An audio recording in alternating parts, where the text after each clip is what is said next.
Halo semuanya, selamat datang di sesi bedah materi kita kali ini. Nah, hari ini kita bakal ngebongkar sebuah kisah sejarah yang luar biasa, yaitu tentang kebangkitan, masa keemasan, sampai kejatuhan Daulah Umayyah di Damaskus. Percaya deh, ini bukan cuma sekedar deretan angka atau tahun yang ngebesonin. Ini tuh cerita nyata tentang gimana sebuah struktur dan inovasi bisa ngebangun peradaban yang benar-benar raksasa. Coba kita mulai dengan satu pertanyaan mendasar ya. Pernah kepikiran nggak gimana ceritanya sebuah kekaisaran yang lahir dari konflik politik super panas, ya bayangin aja kondisi yang kacau balau setelah wafatnya Ali bin Abi Thalib, tapi tiba-tiba bisa berubah wujud dengan sangat cepat jadi entitas raksasa yang membentang di 3 benua. Transisi dari kekacauan total ke stabilitas ini benar-benar menakjubkan, dan kita bakal bahas persis gimana mereka bisa ngelakuin itu. Biar terarah, ini nih rute perjalanan kita hari ini.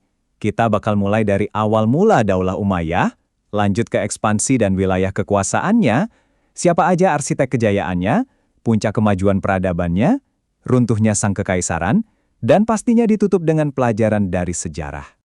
Oke, kita langsung masuk aja ke bagian pertama, awal mula Daulah Umayyah. Di sini kita harus kenalan sama konsep yang namanya Amu Jamaah, atau Tahun Persatuan. Coba deh kalian bayangin situasinya waktu itu. Dunia Islam tuh lagi ada di ambang perpecahan setelah era Khulafaur Rasyidin berakhir. Tapi demi persatuan umat, Hasan bin Ali ngambil satu keputusan yang super krusial. Beliau milih buat nyerahin kekuasaan ke Muawiyah bin Abi Sufyan. Ini tuh benar-benar titik balik yang brilian banget. Pengorbanan besar demi persatuan ini akhirnya berhasil ngakhirin konflik politik yang panjang dan ngelahirin era stabilitas baru di bawah payung Daulah Umayyah yang pusat pemerintahnya ada di Damaskus. Jadi, keteraturan akhirnya berhasil ngalahin kekacauan. Lanjut ke bagian 2 ya, ekspansi dan wilayah kekuasaan. Begitu masalah internal beres dan stabilitas tercapai, wah, wilayah kekuasaan Islam berkembang dengan kecepatan yang bikin kita geleng-geleng kepala. Bayangin aja, dari pusatnya di Damaskus, kekuasaan mereka tuh merambat ngelewatin batas-batas geografis yang luar biasa luasnya. Mereka sukses nguasain Asia Barat, nyapu bersih Afrika Utara, bahkan nyebrang sampai ke sebagian Eropa, tepatnya di Spanyol atau Andalusia, dan meluas terus ke timur sampai India bagian barat. 3 benua, bayangin, 3 benua ditaklukkan dan disatukan di bawah satu sistem administrasi. Kecepatan perluasan wilayah ini benar-benar ngubah peta dunia saat itu. Masuk ke bagian ketiga, arsitek kejayaan Umayyah. Kekaisaran seluas ini tuh nggak dibangun lewat kebetulan, tapi oleh karakter-karakter pemimpin yang sangat spesifik. Pertama, jelas sang pendiri, Muawiyah bin Abi Sufyan.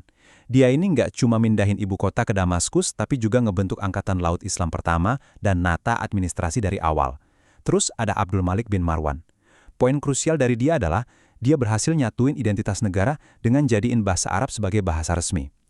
Dan yang gak kalah penting, dia nyiptain mata uang Islam sendiri. Habis itu ada Al-Walid bin Abdul Malik yang ngebawa ekspansi militer ke puncaknya sambil ngebangun infrastruktur sipil yang luar biasa, kayak rumah sakit dan masjid. Terakhir, Umar bin Abdul Aziz. Nah, beliau ini melegenda banget karena keadilannya yang tanpa kompromi, gaya hidupnya yang super sederhana, dan fokusnya yang penuh buat kesejahteraan rakyat dan ilmu pengetahuan. 4 pilar pemimpin dengan 4 kejeniusan yang beda-beda. Sekarang kita ada di bagian 4, puncak kemajuan peradaban. Kamu mungkin mikir, gimana sih cara mereka ngelola wilayah yang luasnya minta ampun itu? Jawabannya ada di inovasi administrasi. Mereka bikin sistem negara yang jauh lebih rapi, dengan ngebentuk departemen-departemen khusus. Terus buat komunikasi lintas benua, mereka bikin sistem pos yang terstruktur. Belum lagi keputusan buat nyetak mata uang mandiri itu bikin ekonomi, perdagangan, pertanian, sampai industri mereka meledak pesat. Inovasi-inovasi inilah yang ibaratnya jadi lem perekat kekaisaran mereka. Tapi jangan salah, mereka nggak cuma sibuk ngurusin perang atau dagang aja. Daulah Umayyah juga jadi rumah buat perkembangan pesat ilmu agama, kayak tafsir, hadis, dan studi bahasa Arab. Yang lebih keren lagi, mereka ini sangat terbuka. Muncul gerakan besar-besaran buat nerjemahin ilmu pengetahuan dari bangsa-bangsa lain. Jadi mereka nyerap pengetahuan global, mengolahnya, dan berhasil ngedorong batasan peradaban manusia melangkah jauh lebih maju. Nah, kalau kamu butuh bukti visual dari kekayaan dan keahlian mereka yang masih bisa kita lihat sampai detik ini, coba deh lihat pencapaian arsitektur mereka. Daulah Umayyah ini ngebangun masjid-masjid megah yang benar-benar memukau dunia. Contohnya, Masjid Umayyah yang ikonik banget itu, dan tentu saja Kubah Syahroh atau Dome of the Rock. Bangunan-bangunan ini tuh bukan cuma sekedar tempat ibadah biasa, tapi udah jadi manifestasi fisik dari keunggulan seni, kemajuan teknik, dan warisan abadi dari sebuah dinasti yang lagi ada di puncak kejayaannya. Sayangnya, kita harus masuk ke bagian 5, runtuhnya sang kekaisaran. Kalau kita ngebandingin fondasi awal mereka yang kuat banget sama realitas internal di akhir masa kekuasaannya, jujur perbedaannya tragis banget. Nilai-nilai kayak persatuan, keadilan yang dicontohkan Umar bin Abdul Aziz, dan kerja keras, itu semua pelan-pelan digantiin sama perebutan kekuasaan yang berdarah di dalam keluarga kerajaan itu sendiri. Ditambah lagi, gaya hidup super mewah dari sebagian pemimpinnya bikin masyarakat kecewa berat, yang akhirnya memicu pemberontakan di mana-mana. Kekosongan moral inilah yang pada akhirnya buka jalan buat kekuatan baru, yaitu Bani Abbasiyah buat ngambil alih kekuasaan. Dan sampailah kita di bagian 6. Pelajaran dari sejarah. Pembahasan sejarah ini rasanya nggak bakal lengkap ya kalau nggak kita tarik benang merahnya ke kehidupan kita sekarang. Intisari dari runtuh dan bangunnya Daulah Umayyah itu jelas banget. Sehebat apapun kemajuan teknologi atau ekonomi, fondasi utamanya tuh harus tetap persatuan.